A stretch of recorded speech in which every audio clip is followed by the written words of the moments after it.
offering there, so I was the recipient of it. After that, I actually started driving for him, and that's how our relationship grew. I graduated from Ave Maria and then continued working there and became the director of security. And then in 2013, Tom introduced me to Legatus. I started as a central regional director in Dallas, Texas. I oversaw about 20 chapters and started 5 new chapters in that area. And then in 2016, Tom promoted me and asked me to not only become president of the organization, but also move it from Ave Maria back to Ann Arbor, since he wanted to play a more direct role in the growth of Legatus. And that's how we have certainly gotten to where we are. We're visiting with Stephen Henley, the president of Legatus, from the 2022 Legatus Summit here in Amelia Island, Florida. So what are some of the things that one would see a local chapter involved in? And first of all, what would be the qualification for someone to become a member of Legatus and find a local chapter? Sure. So there's 4 criteria. The first and foremost is the qualifying executive has to be a Catholic in good standing. Second is that they are the president, CEO, managing director, or perhaps a vice president of a larger division. They have to oversee at least $1.5 million in payroll and then $8 million in revenue in that business. We have big companies going down to small companies and nonprofits.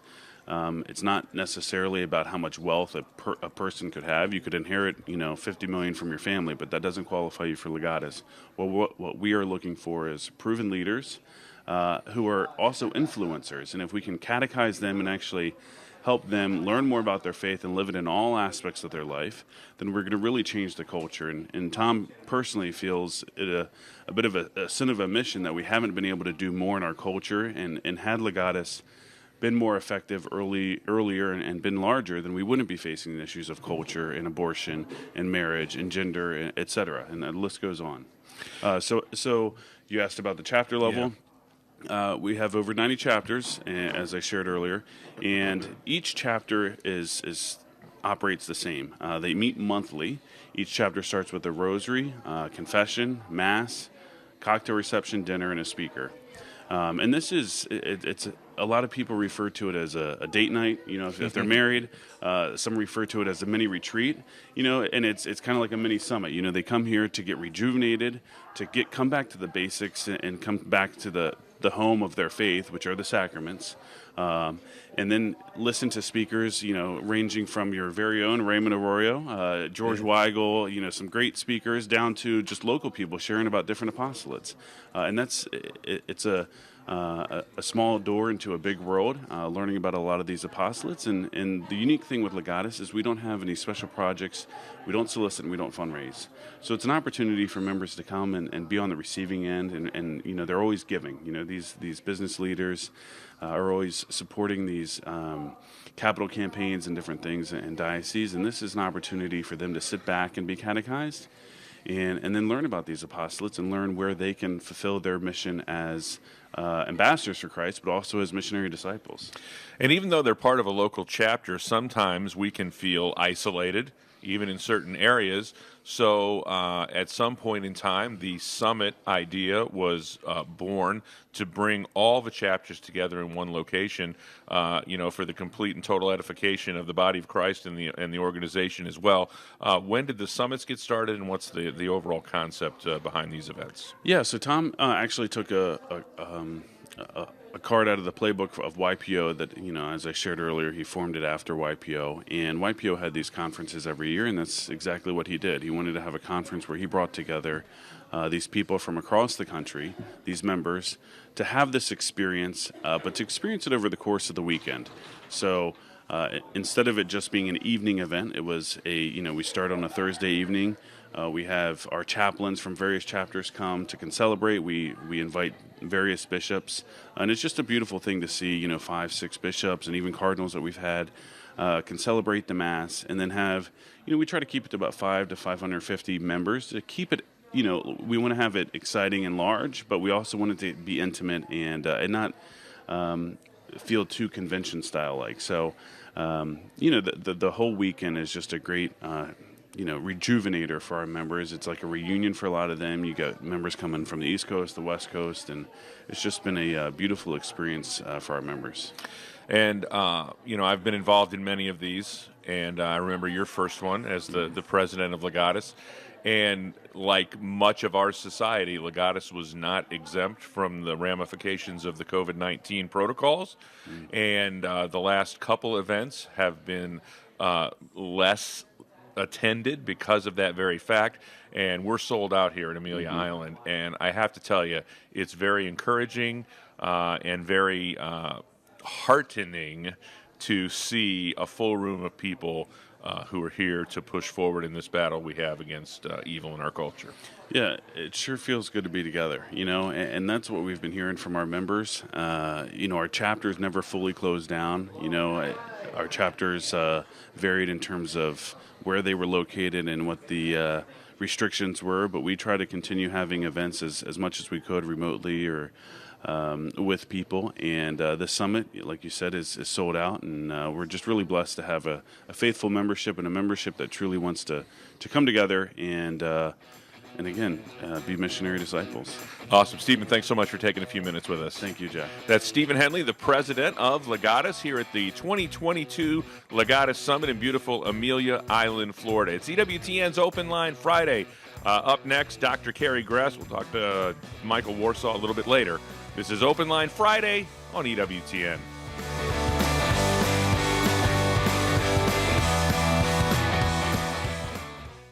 The most original and exclusive Catholic content is on EWTN Radio. I'm Doug Keck, inviting you to join me next time when our guest is Father Joseph Mary Wolf, our chaplain here at EWTN, to talk about In His Sandals, A Journey with Jesus by Mother Angelica.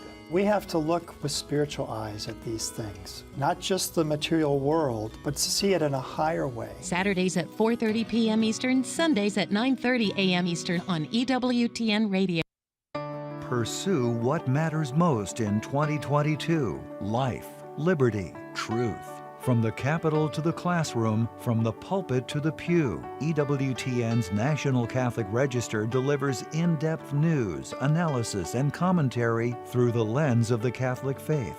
With so much at stake in our country, there's never been a more important time to read the Register. And with award-winning Catholic journalism that goes beyond what you'll find from any secular news service, you'll get the real story behind the events that unfold over the course of the year. Try the Register for free today and get it delivered to your home, office, or parish. Get 6 free issues today online at ncregister.com/radio. Or call 800-421-3230 and mention code RADIO. The National Catholic Register. Read faithfully. This is Open Line on the EWTN Global Catholic Radio Network. Again, we won't be taking your phone calls today. A very special live broadcast of EWTN's Open Line Friday, live from the Legatus Summit 2022 here in beautiful Amelia Island, Florida. It's the Feast of St. Thomas Aquinas today, and we've got a beautiful piece at EWTN's Religious Catalog, the home of holy reminders, Mother Angelica felt so strongly about. And there's a beautiful packaged gift set that includes a 3.5-inch resin figure of St. Thomas Aquinas with a matching holy card.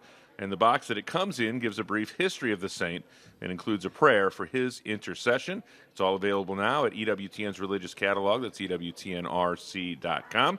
Free standard shipping right now on online orders of $75 or more. That's standard shipping in the continental U.S. only. Use the code FREE at checkout.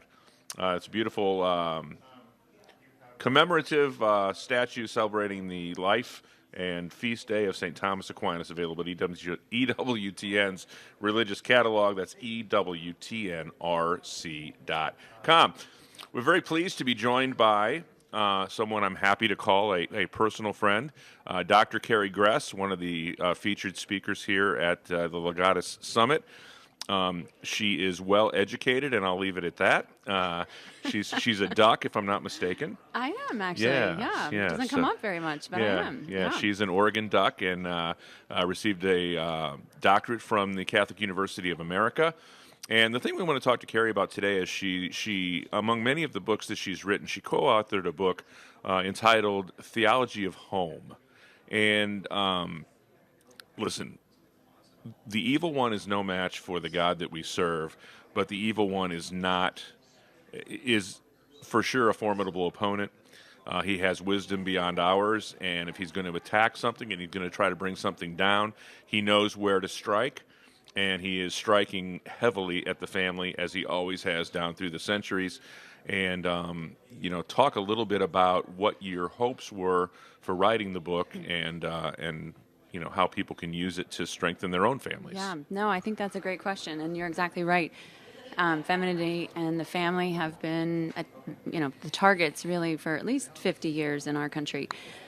So Theology of Home is really written with the intent of kind of recognizing how big the home industry is, but also recognizing that it's something that's very universal. Everybody has a home, or can even, the homeless imagine a home. It's this very fundamental idea that I think is kind of universal. And so we just looked at the home and said, what's there that mimics our church and that we can share with others so that they can see how the church and the home are relevant together. And even the home itself, it's meant to be a sanctuary, and women really, I think, press into that. They want beautiful homes, and this is not just because of vanity. It's actually because I think God has put that desire in our hearts so that we see that it's really a desire for heaven. The home is meant to be a foreshadowing of heaven. So this book, it's got really rich content about the home, but it's also connected with our church and why these two things interact with one another. When you have a strong home, your church is going to be stronger, and vice versa. The two work together. So our goal was really to put together a book with rich prose, but also this gorgeous pictures, so that people are drawn in both by the prose as well as the beauty of the images. A lot like coffee table books or other decor books that are being produced by secular women, and trying to use both of those avenues to really reach women in a new way. We talk about the attack on the family, and really, to a large degree, I think you would agree with me that it's an attack on women. Mm-hmm. And the lies are directed toward, who woman is and who woman is supposed to be.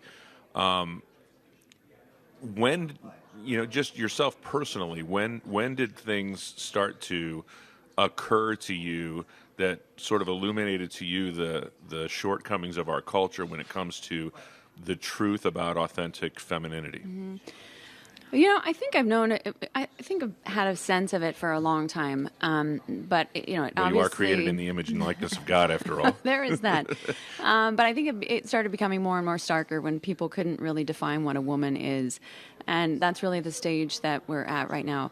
And absolutely. I think this is one of the things that the church can offer back to us is this deep understanding of what womanhood is and what human nature is, and not what we're living with right now, which is very much a leftist effort to infiltrate communism and all of these ideas of Marx into the culture, so that there's this genderless society. People just become sort of workers.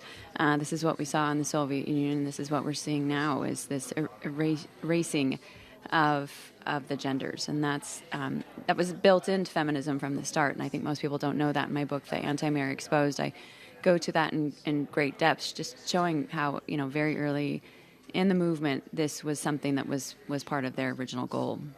And really one of the most beautiful things that we have in our toolbox, that's a poor analogy, but the shining example of not only womanhood, but really the shining example of humanhood is Our Lady, huh? Yeah, no, absolutely. And I think that's one of the pieces that we have that we can help use for other women to understand what womanhood is meant to be. And not in just a saccharine or one-dimensional way. I think that there's a lot of elements that Our Lady embodies that are related to the desires that women have of, we want to do good, and we want to be known and loved, and we also want to be beautiful. I think this is another element that we sort of pass off as fluff, and yet look at the cosmetic industry. I mean, this is that billions and billions of dollars, which sort of begs the question, why are we interested in this in the first place? What's happening here? And that there might be an ordered way to live this. And of course, Our Lady is said to be the most beautiful woman in the world. In fact, every apparitionist has said as much. Even Saint Therese had an apparition of Our Lady, and she said you would want to die just so that you could see her again because she's so beautiful. So all of these things, I think, about Our Lady, when you start digging in a little bit deeper, you can see sort of these just great modeling and great ideas for how it is we ought to live our lives as women and understand ourselves as women, instead of just understanding ourselves as, chasing after what it means to be men. So I'm guessing that since you've sort of had these epiphanies and have studied and have come to these conclusions that your home life just sails along like a movie, huh? Yeah, I'm not sure what kind of movie my home life feels like sometimes, but no, I mean... But the point is we're all going to be faced with challenges. We are all faced with challenges, absolutely. And I mean, there are certainly things that we can do. Have you referred to the book yourself in situations? Yes. Yeah, no, I think that there are plenty of disastrous situations that I have found myself in that certainly are not camera ready or camera worthy and that we'd all love to have swept under the carpet. But there's not ever going to be an ideal situation while we're living here on earth. And, that's certainly to be expected. And of course, we know from the saints, that that's always going to be part and parcel because that's how we become more virtuous. So, we certainly do not have a picture perfect home. That's, I can guarantee with 5 children that there's a lot of things to be covered up for sure. Yeah, we're all going to get knocked down, but the key is to get back up, huh? Yeah, absolutely. Not quit. Don't quit. Keep moving. That was my motto when I had 4 kids. 5 and under was just keep moving. So. Yeah, lots of volume in the household. Yeah, especially with boys. So, what would your advice be? You can speak to the women's perspective on this pretty well, but to our brothers in Christ out there who do not always do a great job of dealing with you all in the way that you ought to be treated and dealt with. What would your advice to the men that might be listening be to how they can help strengthen their families by strengthening their wives? Yeah. No, I think that's a fantastic question because one of the things that feminism has done such a great job of is really silencing men, which is that, and as well as the transition that's happened with women has created a lot of resentment, and there's kind of this angst that's there below the surface that doesn't come out a lot, and when it does, it's usually resentment. And so I think it's really important for men to understand that women, from my generation and on, we didn't know any different from what radical feminism has presented us as what it means to be a woman. And so, rather than sort of looking at that with anger and resentment, we need to look at it with compassion and say, we don't know any better. We haven't been given another path to understand our femininity, and this is what really, obviously, what the church has to offer as well. So I would, of course, say, read my book, The Anti-Mary Exposed, because it goes into a lot of this, and I think makes sense for couples. I think that the big key is just to see, there's been this tremendous brainwashing going on. And a lot of us have the best of intentions, and yet we just have never been given kind of the right pieces to help us get to that point where we're doing things that actually make us happy instead of what the culture is telling us to do. And it takes a little fortitude, too, because, it would be really easy for men especially, when this feminist culture lashes out at them to just say, that's it, I'm not going to have anything to do with that. Yeah, and I think that's happening a lot, actually. I mean, from the communications I get from men, privately about this topic, that seems to be what a lot of them are saying. Like, you've said that you need men like a fish needs a bicycle. Well, we don't need you, given what you have morphed into. So that's what I've heard from different people, and I think that's just obviously an incredibly sad situation. What we've done is created a culture where we bring the worst out of men and the worst out of women. And then we try and say, get married. And, what's going to happen when you've got those two dynamics going on, what we're seeing. I think it really takes, obviously, just a tremendous amount of prayer and faith to really see things the way that God sees things instead of the way that we see them, just on a superficial level. Yeah, very, very true. So how has your first Legatus Summit experience been? Oh, it's been fantastic. Talking about all the messes, one of my children got poked in the eye and actually can't open up either of his eyes right now. It was a pillow fight that went bad, and so yeah, we're dealing with that because I've got my kids with me. But beyond that, it's just a delight to be here, and there's snow at our house right now, so we're very excited. There might be snow here. Yeah, well, I was told it hasn't snowed here since 1989, so that'd be actually pretty cool to be here if they, it was a new snowstorm and of the millennium, really. But yeah, no, it's always fantastic to be with Legatus people, and just the energy and the ideas and all of the networking and all of that is just an exciting thing to experience. So in the last minute or so we have here, you also have the Theology of Home 2.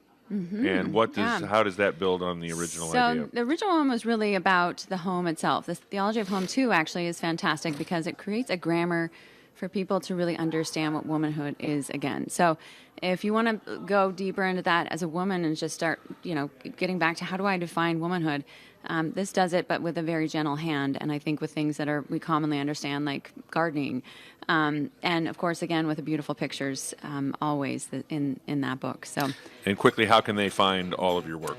The best place to look is theologyofhome.com or carriegress.com. Awesome. Thanks so much for being so gracious with your time. Oh, thank you. It's my pleasure. Dr. Carrie Gress here at the 2022 Legatus Summit in beautiful Amelia Island, Florida, on EWTN's Open Line Friday.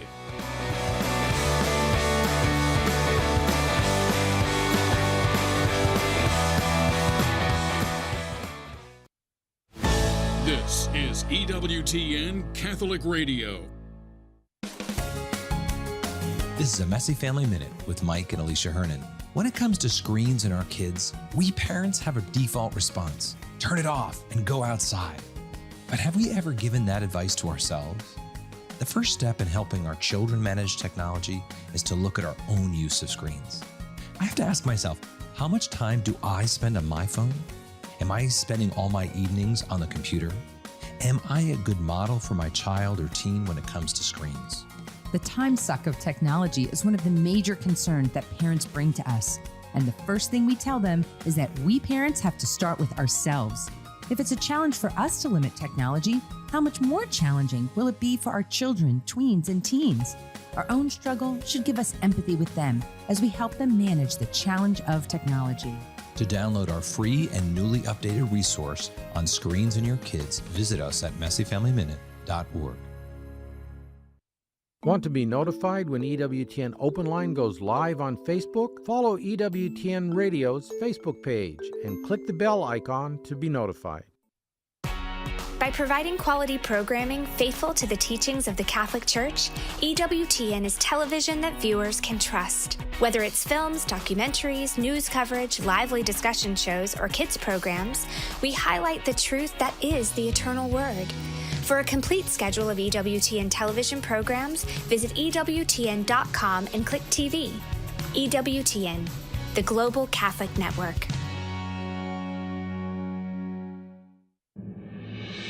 Matt Swaim here. Monday on the Sunrise Morning Show, we'll look at This Week in Catholic History with Kevin Schmeezing, plus all the latest news, weather, sports, and more to help you start your day. Now back to Open Line with Colin Donovan.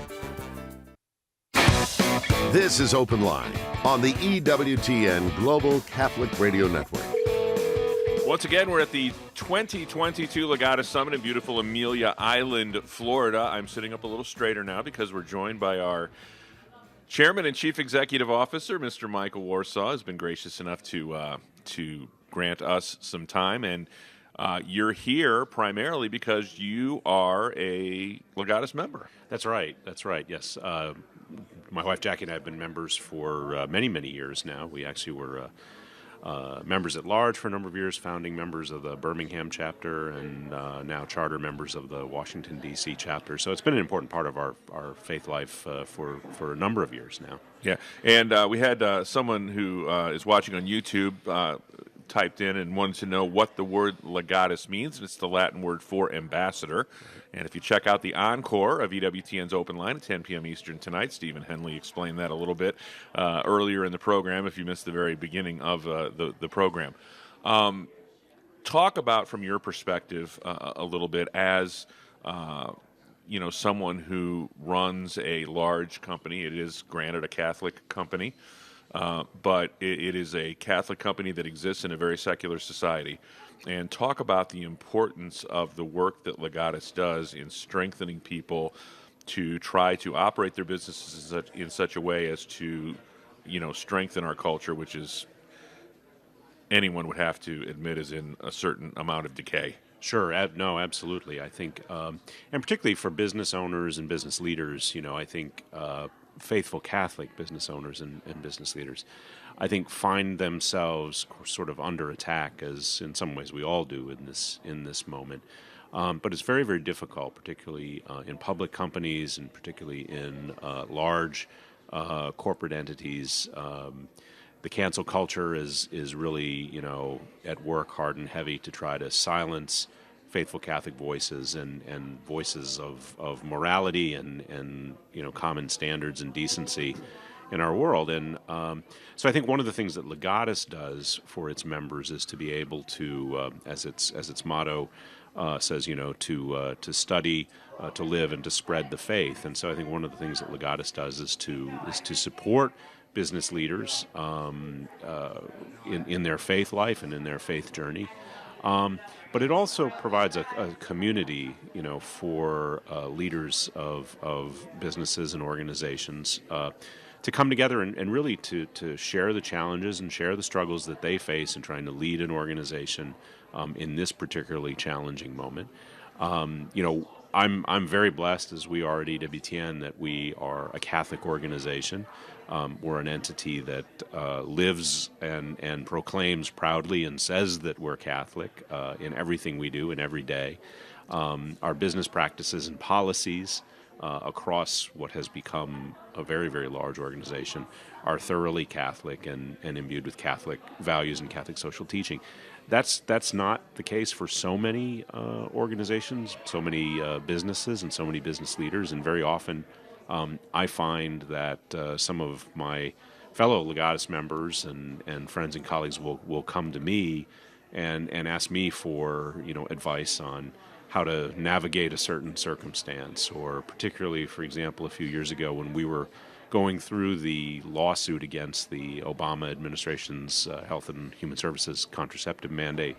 That was a frequent topic of conversation among some of the Legatus members, and I was, trying to share some of the wisdom and experience that we had, and they were wonderful too, and supportive of me and supportive of the network in terms of the difficulties and the struggles that we had and the stresses of, taking on the federal government and suing the president. That's a tough place to be, but there are many in this culture. There are many moments in the life of a business executive, a business owner, someone who's operating large organizations, where you're up against the culture and you're up against some pretty difficult questions and difficult decisions. And it's good to have an organization like Legatus that is thoroughly and truly, faithfully Catholic to help support us and to help support people in those moments. And you and I find ourselves in a situation where we do have the privilege of working for, a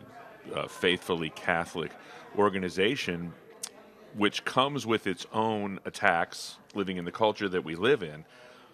But some of these people I admire so much because, they may not have the attacks on the organization that we have, but they have to fight the battles within their own organization. Correct. Mm-hmm. That where there are ideals and values that maybe fly contrary to their Catholic beliefs. Oh, absolutely, and to walk that fine line between being faithful and true to their beliefs as a business owner and as a faithful Catholic, and the pressures of diverse workforces and people who are not committed to that same vision of a business environment. And so there's an old strategy in business that culture eats strategy for lunch. So you can have a wonderful business strategy, but the culture of the organization is what really depends or determines whether you're going to be successful or not, whether you're going to succeed or not. And so I think one of the things that's been great and very edifying to see among Legatus members is how much they really strive to create a Catholic culture and a Christian environment and culture within their companies, within their organizations. And that's a great thing to see that, and it's very edifying to me to see people in that position. Coming to you live from the 2022 Legatus Summit in Amelia Island, Florida, talking to EWTN Chairman and Chief Executive Officer Michael Warsaw. We're hopefully coming out on the backside of the pandemic. It's wonderful to see a sold-out event here where people are really engaging with one another. But it's been a struggle for just about everybody, and EWTN has not been exempt from that struggle at all. And you've had some unique challenges that you've had to deal with. Talk a little bit about what it's been like to kind of navigate these waters from the bridge of the SS EWTN. Well, I like to say, use a little Dickens quote that, the pandemic has been for EWTN, the best of times and the worst of times, really all at the same time. So, like most other organizations, we've had to deal with, lockdowns. We've had to deal with people who, contracted the COVID, and, how do you adjust? How do you take an organization of, nearly 500 people and overnight almost, turn that into something that's a remote workforce, but yet still able to produce all the content, produce all the shows and television and radio and across all of our platforms, and really to keep going. So so there were a lot of challenges in that way, but the blessings of the past 18 months or 2 years, whatever we're in now in terms of the pandemic, have just been enormous, and to be able to see the impact of the efforts of all of our EWTN employee family across every platform, across all things that we do, and what an impact that's made on the lives of our EWTN family globally has just really been amazing, and it's been a real blessing because while it's been challenging, we continued to grow, we continued to expand and do new programs and new services. We never, throughout the pandemic, cut back on anything. We continued our live shows, using remote technology, and in some cases, show hosts sitting in their guest room in front of a monitor on television to do what had been an in-studio show, being very, very creative. And I think that was all just a testament to how creative and great our EWTN employee family is around the world. And as a result of that, we've seen throughout this period, more people than ever in our history have turned to EWTN. And when sadly churches were closed, and when in some cases the church acquiesced to being closed, it was EWTN that remained there for people, and EWTN, where so many people around the world literally turned when they couldn't be with their local church communities and local parishes. So in that sense, it's been a real blessing. But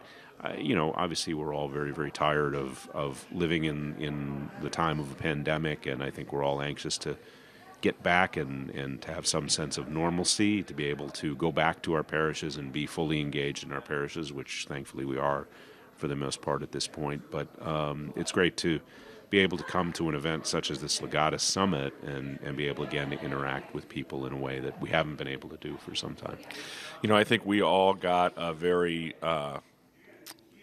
sobering and refreshing at the same time reminder of just how much EWTN means to so many people. And one of the things that's really touched me is that the number of people that we've heard from who used to be regular consumers of EWTN and hadn't been for a while and now have come back. Yes, yeah, that's a common thing that, people who would write in or tell us that, I hadn't tuned into EWTN, or I hadn't, watched EWTN, in quite a while, and it's amazing. Thank you for being there. Thank you for helping me through this. And and I think the feedback we also got was that, the pandemic, particularly in those early months of the pandemic, there was a great deal of anxiety, an enormous amount of fear people really, really were frightened. And I think one of the great things that EWTN was able to do was really to carry out our mission and to remind people that, God doesn't abandon his people, that the Lord was there even in these dark times. And I think the feedback we saw was, that EWTN provided people with hope, and it provided people with that connection to our Lord and the connection to their faith in those dark times. Talking to EWTN Chairman and Chief Executive Officer Michael Warsaw at the 2022 Legatus Summit. There are a lot of people that are probably listening to us now that, to a large degree, their impression of EWTN is the Mass and Mother Angelica Live. Mm-hmm. So give us a little overview of, quite frankly, how big we've become and the ventures that we are now involved in to spread the gospel. Sure, yeah, absolutely. So, as we say very often, EWTN is everywhere, and that is literal. Our television services are in 149 countries around the world. Our digital services, all of our other media services, reach nearly every country on the planet. There's some presence of EWTN literally everywhere on the globe. In terms of television, we have not just the one U.S. television channel that we had when I first joined EWTN almost 32 years ago. Today we have 11 global networks that we transmit, plus numerous regional affiliates that are doing channels in languages like Ukrainian and Polish, Hungarian, Romanian, Norwegian, Swedish, and that list goes on. Not to mention, of course, the enormous growth of radio globally and the enormous growth of our web platforms and digital platforms, our news services, which are really the largest providers of Catholic news and information on the planet, publishing as well, and that's all done by a team of just amazing folks, almost 500 here in the U.S. and another 150 or so outside the U.S. who are all part of the EWTN employee family. So, it's a far cry from Mother and the Nuns and some sheep and goats in Irondale, and yet I think the thing that's beautiful about it is that after 40 years, while the size and scope and scale and reach of EWTN has transformed exponentially, our mission and our mission statement, that core of our mission to advance the truth as defined by the magisterium of the Church, it remains unchanged, and that is at the heart and the forefront of everything that we do. The Church is a lot bigger than some people would like to think, and it's a lot smaller than other people would like to think, and we always have to walk that line. So talk a little bit about, and I'm sure events like this, your own personal spirituality and prayer life, play a big role in navigating those seas in the culture, not just domestically but internationally that we find ourselves. Absolutely. I mean, you can't be in this role. You can't be involved in an apostolate really if your own prayer life is not strong, if you're not tied into the sacraments.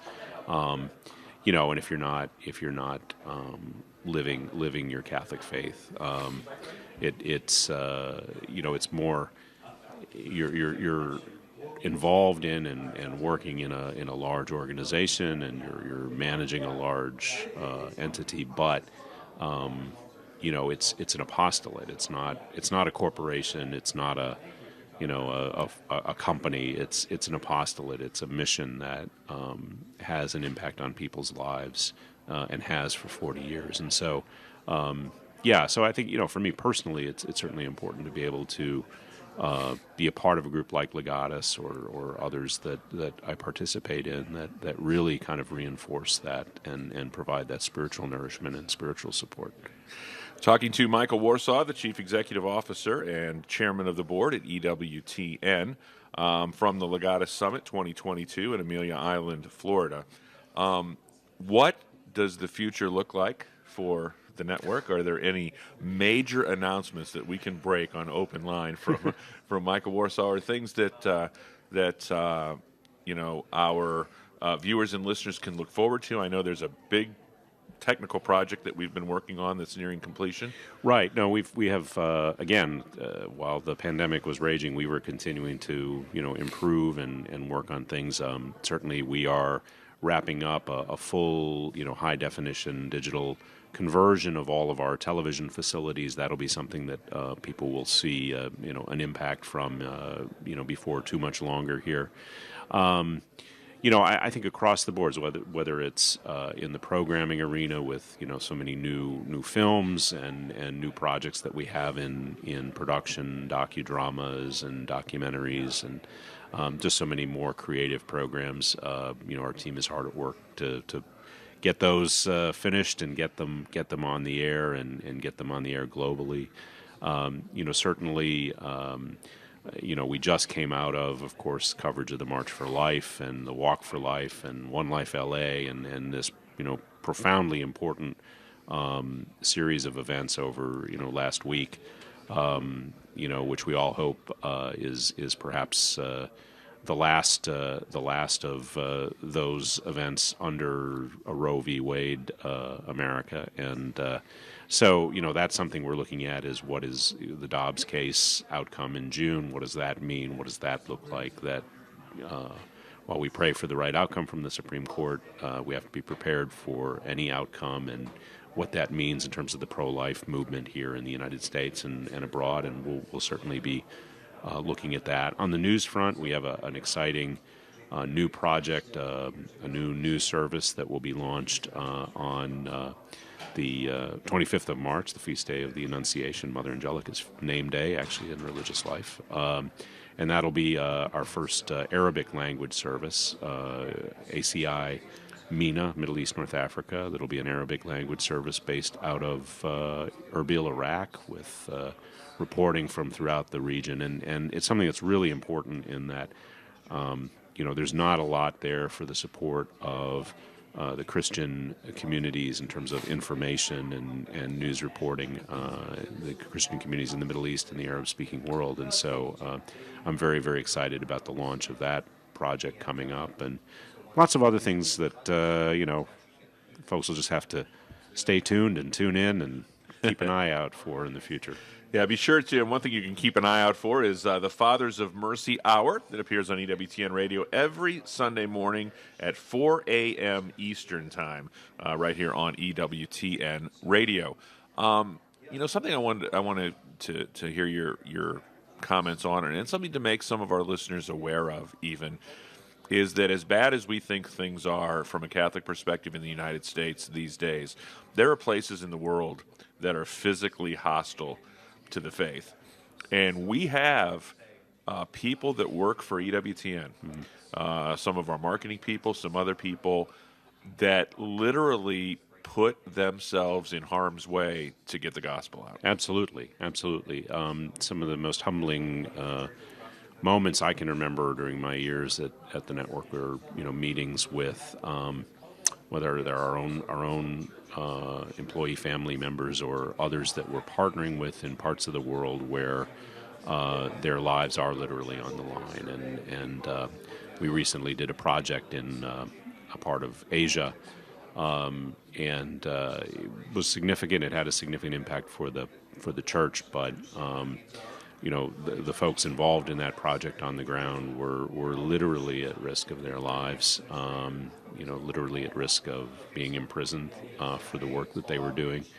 And we see that in so many areas around the world, whether it's, some of our colleagues who work in Africa, for example, in very difficult circumstances, or India, where there's so much persecution of Christians and particularly Catholics.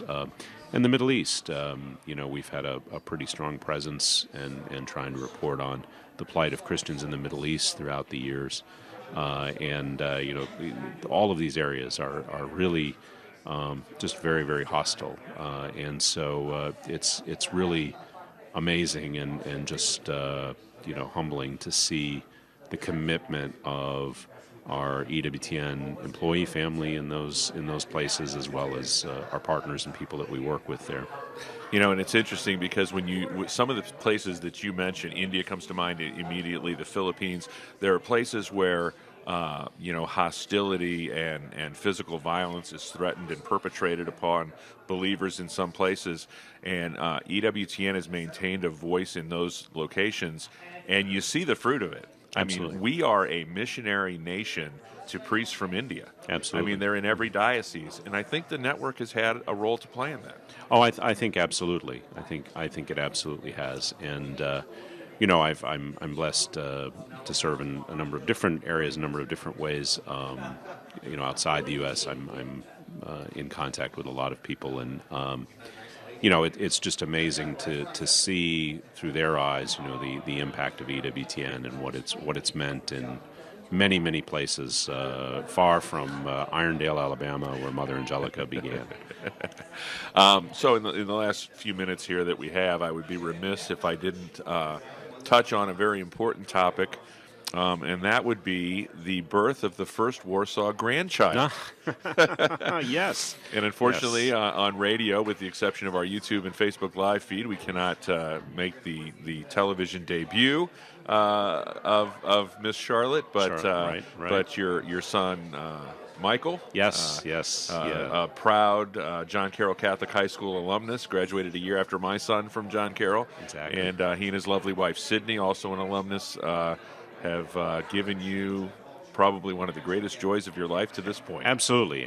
No, we are thoroughly enjoying being grandparents, and Charlotte Marie is just absolutely beautiful, and it makes me happy. My son had a great opportunity when he was very young to know Mother, and he has wonderful memories of Mother Angelica and her taking him by the hand and leading him through the new monastery construction when he was 4 years old and all. So I couldn't help when Charlotte was born of thinking about Mother and how happy she would be, and it's been a great experience. We're thoroughly excited about it, and I'm of course the obnoxious grandfather who's got to show photos to everybody at every opportunity. So, well, you've got some good material to work with, that's for sure. And with and Saint Michael the Archangel and Angelica, our foundress, has had obviously a profound impact on your personal family. Absolutely, no. Mother was not just someone that I worked for, but was really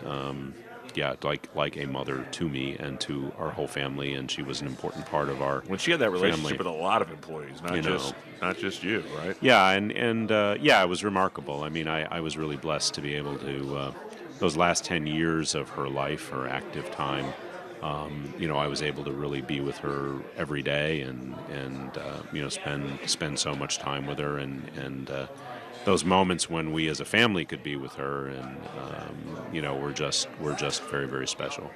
And your lovely wife Jackie, doctor, or is it Dean Doctor or Dr. Dean, or how does that work? So she's Dean Leary Warsaw. She's of course the dean of the School of Music, Drama, and Art at Catholic University of America, and of course known to EWTN audiences as the host for 25 years, I think now, of the EWTN in Concert series, and of course has appeared with your wife on her program and a number of other areas. So we're very, very blessed.